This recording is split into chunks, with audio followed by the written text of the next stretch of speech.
तुम्हारे मन में एक सवाल हो सकता है कि मैम आप बोल रही है मतलब ये जो साउंड आता है पिप पिप पिप, मैम ये साउंड आपको आता है और अगर आप पीछे में भी लबडब साउंड बताई थी, क्या इनके बीच में कुछ कनेक्शन है मैम? एक्चुअली देखो, हम यहाँ पर जो तुमको चीज बता रहे हैं वो क्या है, इलेक्ट्रिकल एक्टिविटी को समझा रहे हैं। जो वहां पर तुमको हम कॉन्ट्रैक्शन रिलैक्सेशन बताए थे वो मैकेनिकल वर्क है। इस इलेक्ट्रिकल सिग्नल को दिया हमने तो मैकेनिकल काम कुछ हुआ, वो मैकेनिकल वर्क कुछ हुआ हार्ट के भीतर। अब ये जो साउंड है ना पिप पिप पिप, ये मशीन के भीतर होता है, मशीन से आप सुन सकते हो। अब मैं क्यों तुमको ये बात समझाने की कोशिश कर रही हूँ, समझो जरा।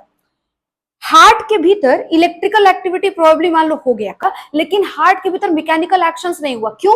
मान लो कि किसी के हार्ट के भीतर के जो मसल सेल्स हैं वो डेथ हो चुके हैं, उनका बहुत सारी सेल्स मर चुकी हैं, और मसल सेल्स के डेड हो जाने के चलते हार्ट के भीतर सिग्नल्स तो जनरेट हुए, मतलब इलेक्ट्रिकल एक्टिविटी तो हुई, पर स्टिल मसल सेल्स उसको लेकर के रेगुलेट नहीं हुए, एक्साइट नहीं, हार्ट की पंपिंग नहीं हो सकी, जिसकी वजह से मैकेनिकल एक्शन नहीं हुआ। तो तुम समझ पा रहे होगे कि ये जो पिप पिप पिप साउंड है ये इलेक्ट्रिकल एक्टिविटी का साउंड है, जबकि वो जो लबडब साउंड है वो हार्ट के मैकेनिकल एक्शन का साउंड है। दोनों में अंतर है।